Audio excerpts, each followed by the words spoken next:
உலகன் தொலைக்காட்சி ஆசான் செந்தமிழ் செழியன்.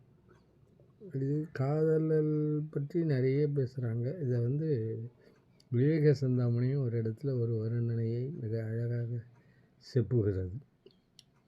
அவள் வாயிலிருந்து வருகின்ற அந்த எச்சில் பாலா தேனா, இது திருக்குறளில் பாலொடு தேன் கலந்தற்றே பனிமொழி பாலையிரு ஊறிய நீர் என்று வரும்.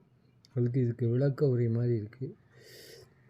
வண்டு மொய்த்தனைய கூந்தல் மதன பண்டாரவல்லி கெண்டையொடு ஒத்த கண்கள் கிளிமொழி வாயின் ஊறல் கண்டு சர்க்கரையோ தேனோ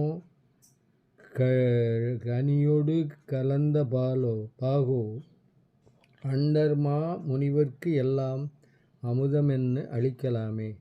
முனிவர்களுக்கே தேவர் உலகத்தில் இருக்கிறவங்களுக்கே அதுவும் முனிவர்களுக்கே அவற்றை கொடுக்கலாமா. ஏதான் வண்டு மொய்த்தனைய கூந்தல், மலசூடி இருக்கா, வண்டுகள் மொய்க்கிறது கூந்தல், அவ்வளோ வாசனை.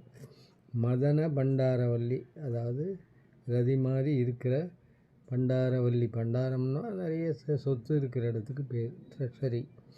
அது அப்படிப்பட்ட கொடி போன்ற பெண்ணோடைய ஒத்த கண்களை உடையவள், கெண்டை மீனோடு ஒத்த கண்களை உடையவள், கிளிமொழி பேசுபவர்கள் வாயிலிருந்து ஊறுகின்ற அந்த இனிய நீர் சர்க்கரையா தேனா கனியோடு கலந்த பாகா என்று சொல்லி அது வானத்தில் இருக்கிற தேவர்களுக்கும் அளிக்க தகுந்த ஒரு அற்புதமான மருந்து அல்ல, விருந்து என்று சொல்லுகிறார் விவேக சிந்தாமணி